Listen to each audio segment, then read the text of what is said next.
अस्सलाम वालेकुम दोस्तों, मैं हूं आपका अपना बिलाल मोइन और आप देख रहे हैं बिलाल मोइन यूट्यूब चैनल। अच्छा जी, लोग पूछ रहे हैं कि अब सिल्वर का रेट इतना बढ़ गया है तो अभी भी सिल्वर खरीदनी चाहिए या नहीं। मैं आपको फंडामेंटल्स कुछ समझा दूंगा इंशाल्लाह। अगर आप ये वीडियो आखिर तक देख लेंगे तो आपको पूरी जो इन्वेस्टमेंट सेगमेंट है ना वो पूरा समझ में आ जाएगा सिल्वर और गोल्ड का। देखो, कोई भी प्रोडक्ट हो, कमोडिटी हो या सर्विसेज हो, उसकी प्राइसेस हमेशा बढ़ती हैं उसकी डिमांड एंड सप्लाई पे। लेट से मिसाल के तौर पे अगर एक चीज़ मेरे पास, मिसाल के तौर पे ये एक बॉटल मेरे पास एक ही है और इसके खरीदने वाले हैं अगर 10, तो मैं इसकी डिमांड क्योंकि बहुत हाई है और इसकी सप्लाई क्योंकि एक ही है तो अपने हिसाब से बहुत महंगी करके इसको बेच सकता हूँ। लेकिन अगर मेरे पास 1000 बॉटल्स हैं और ख़रीदने वाले सिर्फ और सिर्फ मेरे पास 100 हैं तो डेफिनेटली उसकी प्राइस जो है वो बिल्कुल ज़मीन के ऊपर लगी होगी। अब इस बात से हमें क्या समझ में आता है? इस बात से हमें यह समझ में आता है कि सिल्वर जो है उसकी प्राइस ऊपर इसलिए जा रही है कि सिल्वर बहुत कम है दुनिया में और उसके खरीदने वाले बहुत ज़्यादा हैं। अच्छा, इसकी छोटी सी मैं आपको एक मिसाल दे दूं कि सैमसंग ने अभी रिसेंटली एक एग्रीमेंट किया अक्टूबर 2025 में। एक कैनेडियन कंपनी है, Canadian minor silver storm mining company है उसके नाम से, उसके जो है ना उससे एग्रीमेंट किया उसने। तो मैक्सिको कोलैबोरेशन से वो। अच्छा, सैमसंग जो है ना एक बहुत बैटरी एक ऐसी बना रहा है कि जो सिर्फ और सिर्फ 9 मिनट में चार्ज करेगी और 600 माइल्स, जो कि तकरीबन 900 किलोमीटर चलता है, इतनी वो माइलेज देगी और उस बैटरी की ड्यूरेशन होगी 20 ईयर्स कम से कम। तो इस एक बैटरी को बनाने के लिए सैमसंग को 1 किलो तकरीबन सिल्वर चाहिए होगा। अच्छा, ये बात मैं आपसे सिर्फ कर रहा हूं ईवी सेक्टर की, इलेक्ट्रिकल व्हीकल सेक्टर की मैं आपसे बात कर रहा हूं। मैं आपसे सोलर की बात नहीं कर रहा, अभी मैं आपसे एआई की बात नहीं कर रहा, सेमीकंडक्टर की बात नहीं कर रहा, टेलीकॉम सेक्टर की बात नहीं कर रहा और ईटीएफ की भी बात नहीं कर रहा, क्योंकि ईटीएफ में भी जब आप इन्वेस्ट करते हैं तो 90% तकरीबन वो फिजिकल जो है ना सिल्वर खरीद के अपने पास रखते हैं। सिर्फ इलेक्ट्रिकल व्हीकल्स को एक बैटरी के लिए सैमसंग को 1 किलो चांदी चाहिए।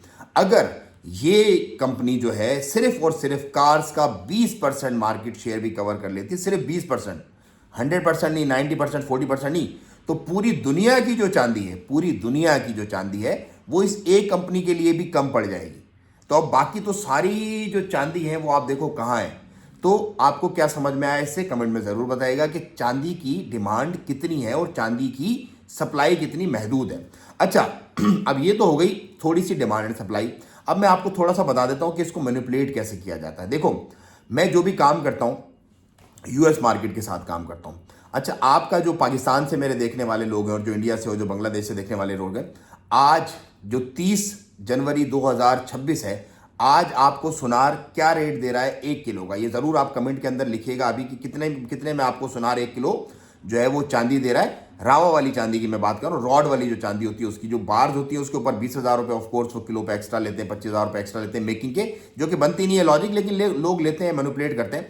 मैं आपको बताता हूं कि एक्चुअल रेट क्या है और ये आपने ध्यान रखना हमेशा कारोबार के अंदर, क्योंकि मिडिल मैन जो है वो आपको खा जाता है, जो बीच में जिस पे आप ट्रस्ट करते हो ना वो आपको खा जाता है। तो आपको पता होना चाहिए एटलीस्ट कि आप क्या करो। देखो, अभी जब मैं आपसे बात कर रहा हूं तो इस वक्त जो एक्चुअल रियल प्राइस है ना सिल्वर की वो ये है 9,13,968 रुपये, तकरीबन 11% का इसके अंदर जो है ओवरऑल अगर हम देखें इस सेगमेंट के अंदर तो वो एक रिड्यूस हुआ है। लेकिन ये वो होती है जो करेक्शन जो होती है ना, इस करेक्शन की मैं बात कर रहा हूं। लेकिन एक्चुअल रेट 9,13,926 रुपये है। अब कहीं चांदी जो है पाकिस्तान में 15,000 रुपये है, कहीं 16,000 रुपये है, कहीं जो है वो कोई मतलब कोई 19,000 रुपये बेच रहा है। कुछ फेसबुक स्टोरीज मैंने देखे हैं कि 21,000 रुपये भी, क्योंकि हाइप क्रिएट हो जाती है ना, ब्लैक करते हैं फिर लोग। लेकिन मिसाल के तौर पे अगर जनरल रेट हम लगाएं, मिसाल के तौर पे अगर चलो 15,000 रुपये भी हम लगाएं कि 15,000 रुपये की हमें तोला मिल रही है, तो तोला में होते हैं 11.664 और उसको अगर हम कर दें 1 किलो को 1000 डिवाइड बाई 11.664 तो 85.7 ये तोला आपके बनते हैं 1 किलो में। जब इसको हम मल्टीप्लाई कर देंगे 15,000 से तो 12,86,008 रुपये, ये मिनिमम रेट मैंने आपको बताया जो आपको चांदी बेच रहे हैं सुनार पाकिस्तान में। मिनिमम मैंने बताया, इससे ऊपर ही बेच रहे हैं सारे के सारे, लेकिन ये 15,000 मैंने मिनिमम बनाया। 15,000 में मिल नहीं रही, 15,000 में तो लोग भर भर के ले लें। तो सिंपल आपने क्या करना है, सिंपल आपने अपनी डिमांड एंड सप्लाई पे फोकस रखना है। आपने देखना है कि यार इस चीज़ की डिमांड कम है तो इसको मैं ले लूँ या नहीं लूँ। अब ये तो आपको मिल गया अपने सवाल का जवाब। अच्छा, मैं एक और डिस्क्लेमर यहाँ पे दे दूँ कि ना ही तो मैं कोई फाइनेंशियल एडवाइज़र हूँ और ना ही ये फाइनेंशियल एडवाइस है। मैं जो कुछ खुद करता हूँ, जो नॉलेज मेरे पास अल्लाह ने दिया, वो मैं चाहता हूँ कि मेरे सब देखने वाले जो हैं उनको वो मिले और कम से कम वो सेंसिबल हों, उनको ये पता हो कि वो क्या कर रहे हैं, वो लूटे ना जाएं, वो मतलब बर्बाद ना हो लोगों के हाथों में। क्योंकि क्या होता है कि मिडिल मैन आपसे आपका ऑलरेडी जो आपको 2 साल के बाद प्रॉफिट मिलना होता है वो ऑलरेडी ले लेता है बीच में। आप फिर इंतजार ही कर रहे हो तो बैठ के, यार अभी हमें मुनाफा आएगा, अभी हमें मुनाफा आएगा, जब आपके अंदर अकल होगी, आप लिटरेट होगे, जब आप खुद से चीज़ें करोगे तो ही आपको मुनाफा आएगा। मिडिल मैन आपको मुनाफा नहीं लेने देगा। तो यू मस्ट बी लिटरेट। और आपने एक मेरी मदद करनी है कि आपने इस वीडियो को ज़्यादा से ज़्यादा शेयर करना, ताकि आगे भी लोगों को पता चले कि एक्चुअल प्राइस क्या है, किस तरह प्राइस को ब्लैक करके मैनिपुलेट किया जाता है, और मार्केट में इस वक्त चांदी जो है वो हमें लेनी चाहिए या नहीं लेनी चाहिए, सेंस आपके अंदर आ जाए। तो अगर आपके अंदर ये सेंस आ गया है, आपको समझ में आ गई है सिंपल सी बात, अगली वीडियो में मैं इंशाल्लाह आपको गोल्ड के बारे में बताऊंगा, मैं आपको टेलीकॉम सेक्टर में कितना चांदी, ये तो मैंने सिर्फ ईवी सेक्टर के अंदर, इलेक्ट्रिकल व्हीकल सेक्टर की एक कंपनी का मैंने आपको सिर्फ बताया है। बहुत सारी बड़ी बड़ी कंपनी, क्योंकि इसके पीछे रिसर्च करनी होती है, बहुत सारी चीज़ें देखनी होती हैं, हर चीज़ अथेंटिसिटी के साथ ही हमें आपको प्रोवाइड करनी होती है, ताकि उस पर सबसे मोहर लग जाए कि हाँ ये हकीकत है, इसके अंदर कोई झेल झोल और कोई इसके अंदर जो है वो फालतू बात नहीं है, सिर्फ व्यूज़ के चक्कर में। तो अगली वीडियो में इंशाल्लाह मैं आपको बताऊंगा कि जो AI है उसके अंदर किस तरह से चांदी यूज़ हो रहा है, जो सेमीकंडक्टर्स हैं वो कैसे इस वक्त लोग बड़ी तादाद में चांदी के ऊपर जो है वो शिफ्ट कर रहे हैं, क्योंकि चांदी से अच्छा कोई सेमीकंडक्टर नहीं है।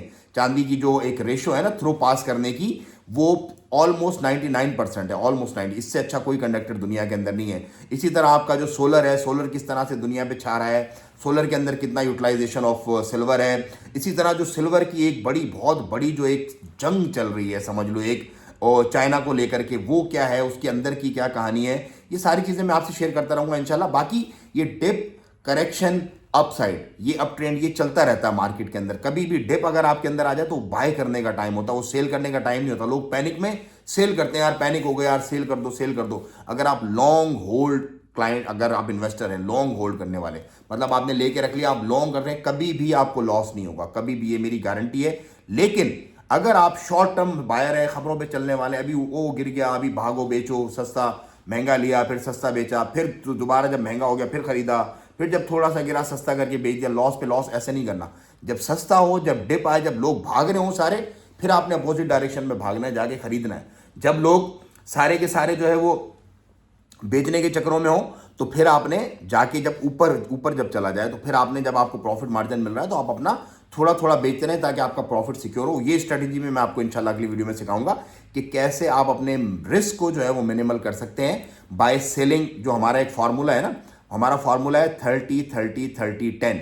ये फार्मूला क्या है, इस फार्मूले के बारे में मैं आपको इंशाल्लाह अनकरीब बताऊंगा, तो आपको पूरी बात समझ में आ जाएगी कि चांदी क्या है, चांदी खरीदें या नहीं खरीदें, चांदी का रेट क्या है, चांदी को किस तरह से आपने यूटिलाइज करना है अपनी मैक्सिमम वेल्थ बनाने के लिए। क्योंकि चांदी जो है दौर जदीद का, इस दौर का, ये जो हम 2026 की बात कर रहे हैं, इसका बिटकॉइन है। और मेरा ये ख्याल है कि इसने प्रूव भी कर दिया अभी तक। आपका क्या ख्याल है, कमेंट में जरूर बताइएगा, वीडियो को ज़्यादा शेयर कीजिएगा। मुझे दें इजाज़त, अस्सलाम वालेकुम व रहमतुल्लाह।